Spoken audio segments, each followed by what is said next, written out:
Welcome investors! Today's video is going to be dedicated to the question if US should continue helping Ukraine and if it is in the US national security interest to keep helping Ukraine. Okay, so let's maybe start briefly about US, talk a little bit about what United States presents. So obviously, United States is a democratic country. This country has better days and the worst days, but generally speaking, it is a democratic country where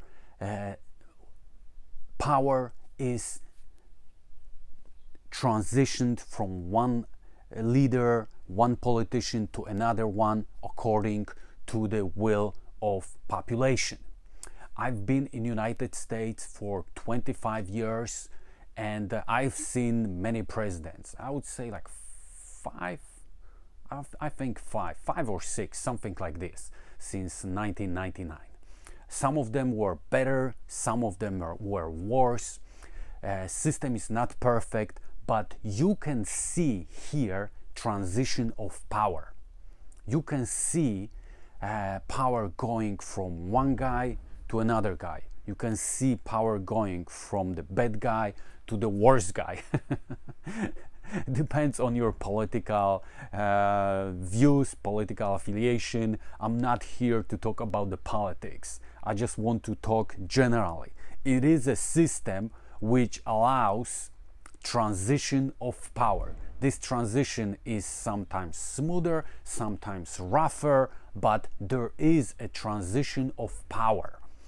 And one time you have the Republican president, another time you have Democratic president from Democratic Party.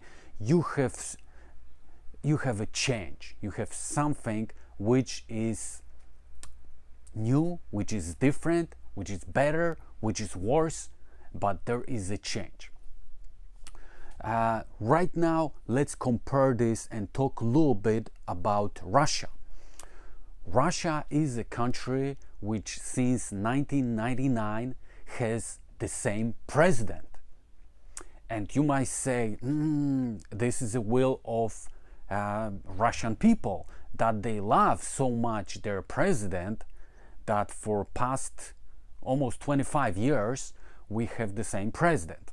Now, of course, you can argue that 4 years Dmitry Medvedev was president of Russia, but of course everybody knows that he is under heavy influence of Putin. So basically this 4 years which Medvedev was a president counts as Putin being a president. But coming back, you can say, if you are in support of this what is going on in Russia, you can say this is the will of Russian people, that for past 25 years they decided to have Vladimir Putin because he's such a great leader. So my question is to those people who support Vladimir Putin is, then why so many opposition leaders, hundreds of them, died?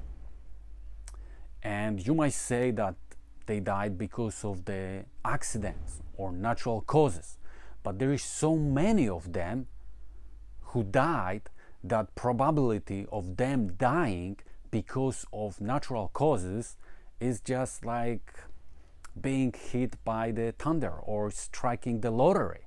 Okay, there is just so many of those people over past 25 years who oppose Putin who died suddenly, and not only within the Russia. That is my point, that it's basically impossible for those people to die from natural causes or accidents. Someone helped them to die. And another point which I would like to bring is that for past more than 2 years, since Russia invaded Ukraine, so many people at the leading positions in Russia also died. We can hear almost daily that some of the executives are dying. What's happened suddenly? natural causes or some kind of God hand.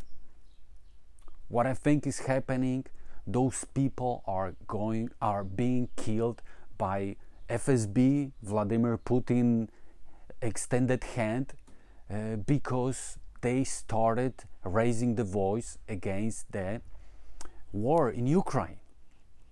So that's what's happening. I'm not gonna talk about the freedom of speech in Russia because everybody knows that there is no freedom of speech. If you go today on the Kremlin and start shouting, "Stop the war in Ukraine," you're gonna be arrested. You can go to jail for 15 years. If I go tomorrow in front of the White House and start saying, "Stop supporting Israel in fight against Gaza, stop war," I don't think I'm gonna be arrested. It's a freedom of speech. Very simple comparison. In Russia, you don't have transition of power. You don't have guys coming in with better or worse ideas. That is a major difference between Russia and United States. So United States presents democracy, presents power of people. It's better, worse, sometimes there is a fraud, smaller, bigger, but overall you have at least 2-3 candidates. Right now you have only 2 fighting for the presidency in 2024. In November, elections are coming. In Russia, I think today we have elections starting for next 3 days. How many candidates you have? I'm asking all the supporters of Russia and Vladimir Putin. How many candidates you have for the position of president of Russia? That tells everything. And now, coming back to the question on the beginning, which I asked, if it is in the interest of United States to help Ukraine or not. So United States presents democracy. Ukraine presents kind of broken democracy also. There is huge corruption, but they are trying to glue themselves towards this, what US presents, towards this, what democratic Europe presents. They don't want to glue themselves towards Russia. They don't want to glue themselves towards dictatorship. They want to be in the team of countries which are democratic, which are open, which gives people freedom. So United States, in my opinion, should help the countries which would like to be on the same side and present the same system, political, economical, social, as they are. That's simple obvious answer to me. Ukraine wants to be free. They want to be free society. It happens many times in the past that United States was supporting countries which were not free. It is stupid for me, and it's a total waste of money. Sending money to the countries which don't like you and don't share your values. In Ukraine, it's a different case. You have the country which would like to be democratic. Of course, it's not perfect. Huge corruption because Ukraine was part of Russia. The same corruption, stealing. It's not a perfect system, but they want to transition. They want to change, and they're fighting against Russia because they don't want to be under their influence.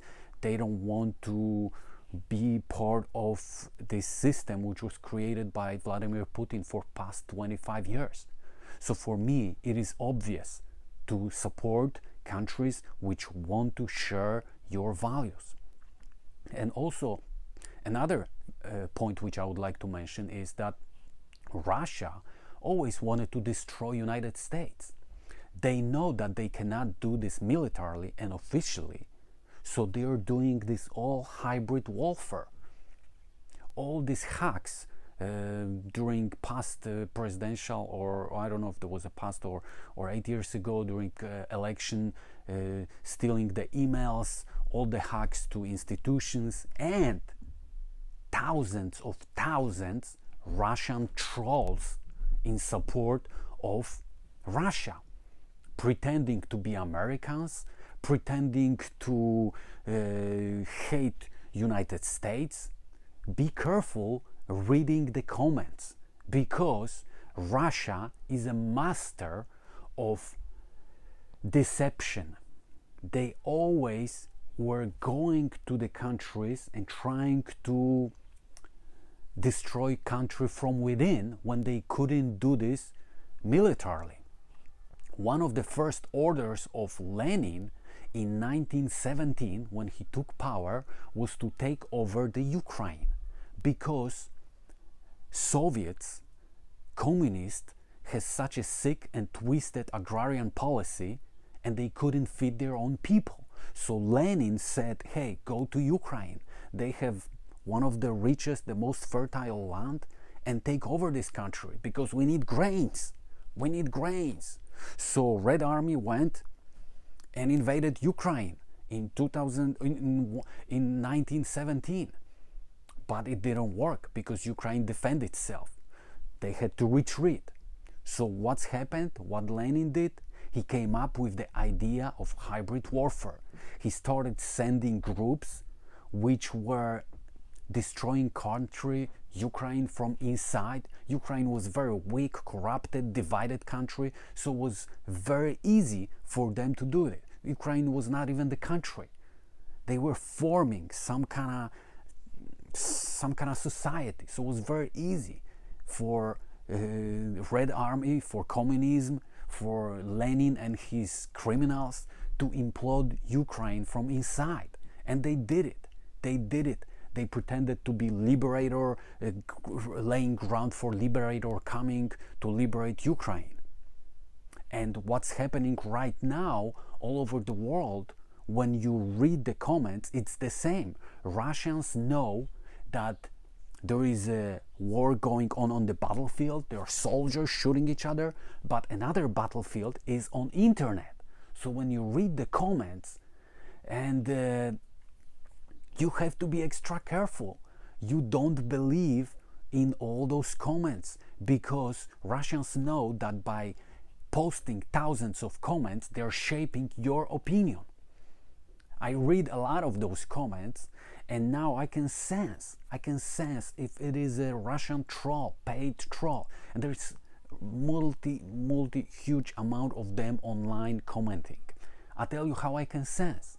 I'm American, Polish American. I've been here for 25 years, and I read over past 25 years many comments, and Americans are complaining. Americans are complaining about Biden. Americans are complaining about Trump.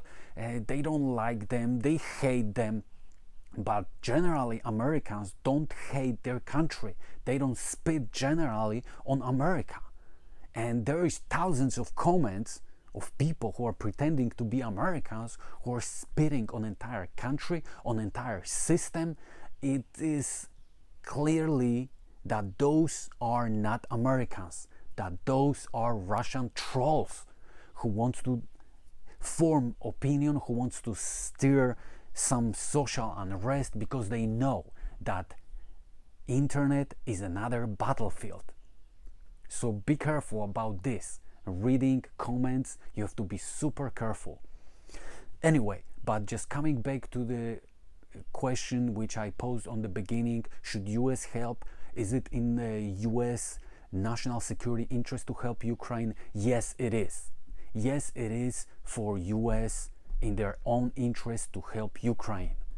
Ukraine is a country which in 1994 got guarantees from United States, Great Britain, Russia, China, and I think a couple of other ones about their border integrity and sovereignty in exchange of giving up nuclear weapons.